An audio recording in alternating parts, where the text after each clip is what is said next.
Milton Friedman on slavery and colonization. Guys, I have no idea who Milton Friedman is. I'm sure we're about to find out today here.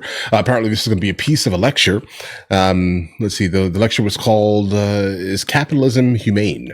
All right. And apparently, this was also delivered at Cornell University, Ithaca, New York, in the year 1978, guys. All right. Ithaca, New York, obviously being the upstate New York, I think near the Finger Lakes specifically. But either way, let's counter it. Let's see where this takes us, guys. First, you talk about the injustices which prevail in the so-called communist countries, and then the free societies which exist in the capitalist countries and the wealth that has been created there. But you restrict your arguments to the Western European countries, the United States and Japan. What you fail to point out is that most of the countries in the world are capitalist. That is, the means of production are owned privately, or the accumulation of wealth is privately accumulated. Most of these countries have severely repressive governments, and most of them suffer from huge unemployment rates, hunger, and poverty. If we look at India as compared to China, which has twice as many people, and under its system, the Chinese system, has been able to achieve things for the masses of people which India could not even consider. The same thing goes... Would you come to your question, please? How about?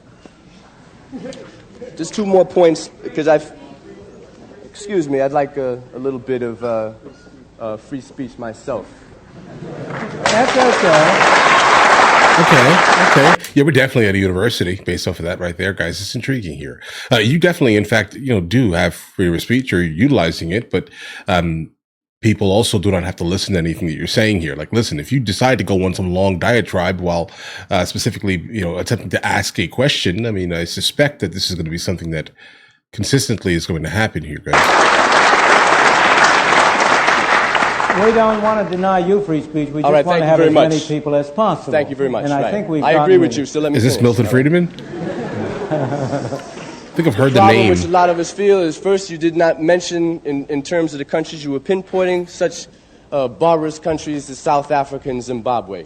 And in terms of giving your appraisal of the riches that have been accumulated in the Western so-called democracies, capitalist democracies, I would like you to give us an honest evaluation of just how these countries got so rich so quick, and that direct relationship of that to the fact that there were slaves that worked free labor, and the wealth that was created in this society being a direct product of that relationship, and also of the colonial relationships of the Western European countries and the wealth which they bled out of the people in their colonial domain. I will be glad to answer those questions. All right, good question. First of all, there's a sense in which every country in the world is capitalist. Soviet Union is capitalist. Every country in the world has large capital under control. And the real question is, of course, the organization whereby the capital is controlled. In the Soviet Union, it is controlled by the state or by officials of the state. In the second place, I have been talking for an hour. I would like to talk to you for 10 hours. In a full discussion, I would certainly agree with you that capitalism is not a sufficient condition for freedom. It's a necessary condition for freedom. I never said that wherever you had capitalism, you had freedom. I never said that. I never made that statement. I made the opposite statement. Wherever you had freedom, you had capitalism. Capitalism is a necessary condition for freedom, but not a sufficient condition for freedom. That's fair. In addition, you need relatively broad access to capital and a relatively free market. Again, relatively. You need competition. I usually refer to it as competitive capitalism to distinguish it from certain kinds of systems which have been capitalist and have all of the bad qualities that you described. A lot of, yeah, in the second okay. place. A lot of the bad don't qualities. want to take too much time. To go to your final without the point. idea of freedom. In the second place, it simply is not true that the enormous increase in the well-being of the free countries of the West arose out of slavery. Slavery was a blot on our scutcheon, there is no question. And of course, it was a disgrace to this country to have had slavery as long as it did. But if you take Britain, which did not have slavery, I'm going to go to the colonies, that's the next point. I'm trying to take one point at a time. The gentleman made two separate points. Well played on that. Well played on that response. One had to do with slavery and one had to do with colonies. Britain did not have slaves. Japan did not have slaves in the 100 years since the Meiji Restoration. Hong Kong today does not have slaves. And you ask yourself, if you want to know how people feel, ordinary people feel about different systems, you ask how they vote with their feet. And you ask whether it's Hong Kong that has to put up police to keep people from Hong Kong going into China, or it's China that has to put up police to keep people from China going into Hong Kong. Okay, guys, we're going to hold on for a second here. Jesus, I got something to say here. Yes. Yes, the idea of voting with your feet, yeah, definitely. Like, listen, you can say whatever you want to say here. And I mean this here. You can believe whatever you want to believe here. If you want to believe, if you kind of like negate the idea of like propagandizing specifically like, I don't know, ideologies, let's just say this here, or ways of thought or thought in general, you'll start to realize immediately that people are definitely going to vote with their feet. They're going to definitely 100% decide if whatever you're saying is valid if you are not throwing and heaping propaganda on them. The actual reference that he made here, Hong Kong and China. Yeah, listen, you saw the system of China specifically. You saw this, okay? You see it, you know it. Obviously, I'm looking from the perspective of 1978 here. You saw that, right? Do the people of Hong Kong want to run and kind of live under let's say the tyranny, let's just say for the context here, of China? No, they don't. They don't. You can tell who seem to be the ones always trying to get into Hong Kong, right? They're voting with their feet here, right? They see exactly what they're experiencing, and they're just like, you know what? Hold on, bro. We don't need this. I don't want to do this here. I want to go ahead and do this here. And we see the same thing, obviously, in our modern day times here. This is kind of why I generally like to speak about the idea of assimilation. Whenever you come to a brand new place or go to a brand new place, and generally the people who choose to not really assimilate, or even deal well within the country that they're kind of running to and kind of maintaining the country's culture and ideology that they ran from, it's generally not super beneficial because, bro, I get it. You're voting with your feet. You just decided specifically that your country that you're running from specifically was not good. It failed. It has all the bad characteristics and traits of things you really do not want to deal with any longer. So you're running towards the United States of America. You are voting with your feet, but yet you get to the United States of America, regardless of how you got there. Let's just say this here. And you refuse to, in fact, assimilate to the culture that has been able to be maintained to the point where you saw that from afar and said, I want to live there, right? I think that's a conversation that needs to seriously be had here. If you come to the place, the United States of America, you should probably, attempt to assimilate and adhere to whatever the culture is doing, not force the United States of America to adhere to the country that you basically just voted with your feet on and said has failed, basically. But either way, let's get back to it. So look at the way people vote with their feet before you judge which society gives them better conditions. But opportunities. Right. Well played. In any event, let me go to the final point of colonies. Okay. In the first place, it's not true that the wealth or the benefits of the West derive from exploiting the colonies. The facts are against you. The reason why you say that is because it is so hard for people to get out of the notion that life is a zero-sum game. Right, victimhood. They think if one man benefits, another must lose. But in a free market, both people can benefit. Now, if you take the case of Africa, okay. the wheel had not been invented in parts of Africa by the end of the 19th century. The number of people in Africa and their average conditions of life in Africa have grown enormously as a result of their contacts with the West. You don't know your history, sir. Well, I would say you don't know your facts, sir. In the case of I'll talk about that later. Which is a very famous case.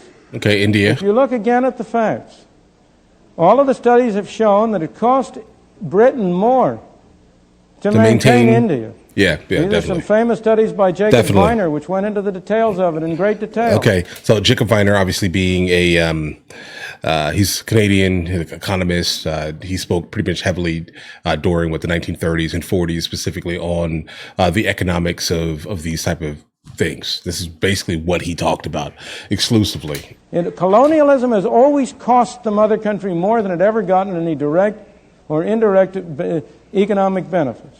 So far as India was concerned, the history of India is divided into three periods. Okay. The period of British rule in the 19th and early 20th century, when there was very real progress in the standard of life of the people of India. The period of the 20s and the 30s, when there was a great struggle against Britain and for independence, when there was essential stagnation in India and there was no growth. Okay. The period since the creation of independence in 1948, when you have had a highly centralized government, when unfortunately it was Harold Lasky and not Adam Smith, who was the most respected intellectual figure in India, when the Indian people have lost, not improved, when the average amount of food and so on has been going down, not up. The people of India have been worse off under independent, non-colonial government than they had been before. We're kind of colonialism, omitting things. Well, first of all, do you have colonialism today? Okay, before we even jump on to the next one here, understand that when it comes to the British rule of India, we're talking about, 190 to 200 years, roughly. Now, imagine if you have now your country has been taken over specifically, and everything was basically handled by some outside element, and you were basically not really allowed to kind of maintain any type of actual governance over the place that you were born in. And we're now talking about generations of people who were kind of born under that specific rule. So yeah, I get it. You want independence, but you have no one of your people specifically kind of in the logistics of even actually running the place, right? So I can imagine how after 200 years, the first multiple generations of people that are kind of being born out of that have no real ability. And by this time here, we're talking about 30, 40 years, guys? Yeah, guys, I can imagine. Right, how it's going to be kind of rough to kind of maintain at the level that you were being maintained under colonization. Let's just say this year. So I specifically won't immediately fault Indians for that, because again they were under colonization, let's just say this year. He also mentioned Africa. It's intriguing because, he's not wrong here in terms of the wheel. But again, we're talking about a culture that has been here for over 150,000 years of people, right? I mean, obviously multiple cultures with multiple people that have done that here. Their idea of what life is may not specifically adhere to what the West considers life, let's just say this year. And that definitely goes for many of the tribal groups of people that live around the planet here, even the ones in South America, the people on the Sentinel Islands and Indian Ocean. Hopefully you understand what I'm saying here. The ideals are not to be measured specifically by the West exclusively, because if you start doing that, you take legitimately away the culture and, for the most part, the humanity of other people and groups that just may not adhere specifically to the West. I get it. We're in the West. We're all from the West. If you're watching this video, you're probably from the West. I get it, right? I look at it too. I'm like, I don't know about that. But again, you're kind of instantly removing the humanity of people who, may not specifically want to care about the FICO system, meaning credit systems, and they may not care about the bank accounts, and they may not care about all of these things that we in the West kind of like and need and want and love, these things here, if that makes any sense here. But this is kind of why you generally don't look at the world through the lens of your culture, right? And I learned this obviously by traveling to over 140 countries, kind of in my my tenure as an international photographer, guys. Right? You cannot paint another culture's ideals with your paintbrush, if that makes any sense. You have the classic colonialism behind the Iron Curtain. You have Russia, which is a master country. I mean, not the he's not Union wrong. Socialist Soviet republics, but Russia, which is a master country with a great colony around it within the Soviet Union, at that time. In Poland, in Czechoslovakia, in Hungary. That's the great example today of your classic kind of colonialism. The United States, with trivial exceptions, has never been a colonial country. Trivial? It did have Philippines. It had Philippines for a while. Cuba was not a colony of the United States. Huh? Well, shut your mouth. In any event, you need a sense of proportion. In the period between the revolution in 1776 and 1898, the U.S. had no colonies. And yet the U.S. That was a period of the greatest growth and the greatest economic development of the United States. He's sharp. Your question. He's very sharp. Somebody just mentioned Mexico. Listen, guys. Okay. Guys, I like things like this. I mean, I definitely wish I could do more of these things here, but generally these would not do very well on YouTube, right? But we'll see. I mean, guys, I love these type of conversations. I love the idea of economics. I love the idea of history, absolutely, science, et cetera, right? But yeah, like, listen, what he basically just mentioned is kind of what Trump is talking about right now, kind of in office, like the idea of putting America first, to kind of buckling down and kind of getting back to absolute American prosperity. He's not wrong, right? During the time specifically when we stopped the idea of attempting to kind of manage and maintain other places, yeah, we definitely did the best that we ever did, guys. I mean, a lot of things happened for the United States of America at that time, historically, in terms of a lot of like multiple booms and things. So he's not wrong, bro. He's not, right? But I mean, it's a hard conversation to have with people that don't care about the conversation. Right. I mean, globalization has been like great for business. Absolutely. But I will say, though, in terms of the society and like making it so people have the ability to kind of share any terrible take to people. And then you start basically getting, I don't know, a couple 100,000 people that also now are hearing your take, and they're like, they have no real ability to critically think, but they're just like, that sounds right. I'm going to go ahead and believe that, and do some hashtag activism and all these other nonsense things that the non-critical thinkers basically do, the emotional thinkers do. So instead of basically saying, hey, listen, maybe we should basically work on our country, right? Stop wasting our money in like foreign type of scenarios. Stop, entering into like foreign wars that have nothing to do with us. Let's stop doing all these things immediately. All right. If you can't maintain your country, then maybe you do not need your country. If that makes any sense here. There's always been like I'm not in promotion specifically of the idea of like gunboat diplomacy, but there's always been like an underlying thing of like survival of the fittest here, guys. I mean, there are a lot of places today that would not exist without America's like intervention at all, guys. There's some places around the world that would not be there.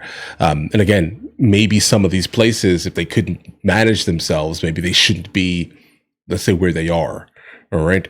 That could go for a lot of places legitimately that we have just entered into for no reason other than, past the 1950s world police type of thing here, guys. Right. We definitely need to get back to the idea of building the United States of America up, without dumping money into foreign countries, guys. But again, that conversation in itself is something that has the ability to immediately trigger groups of people that immediately are like, "Oh, that's so callous." Is it? All right. Like, I mean, look at our national debt. I mean, these are generally some of the same people that will be angry at the idea of kind of withdrawing funds from places that have nothing to do with us.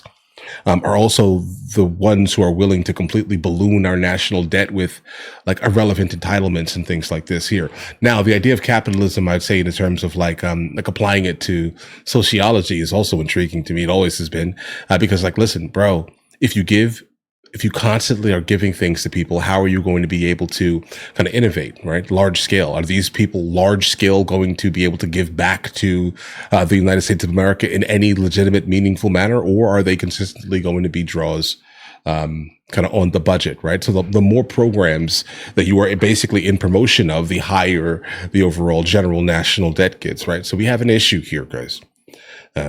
And it's an issue that I would say personally is bigger than probably all of us right now. I mean, honestly, because you can't like close the barn doors after the horses have run out, bro. People have gotten really super comfortable with saying, I'm going to have like 30 kids, right? That I'm not going to be able to take care of at all. But don't worry, the government will do it because that's what they're there for. Then what about the people who legitimately have made like responsible choices in their life, right? To the point where they now pay copious amounts of taxes generally, and they get to look and be like, what's going on here, right? Or the people who generally purposefully, underwork because they are right at that threshold of poverty line and not poverty line, let's just say this year.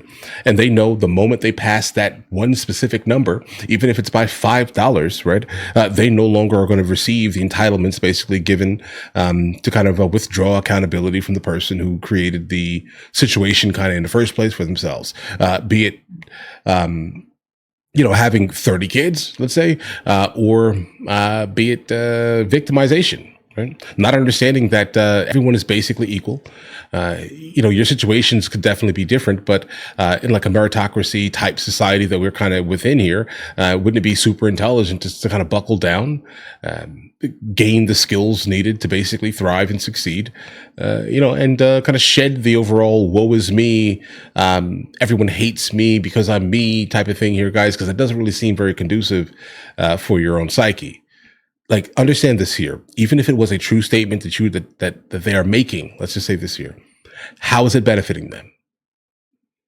How are they enriching themselves? Or are they just blaming their legitimate faults on everyone else, except without like acknowledging the facts that if you wanted something to change, you kind of have to do it yourself. Because again, if the ideology was sound, let's say, if they had something to kind of stand on in the argument, then there would be basically not a single impoverished person that looks different than them, right?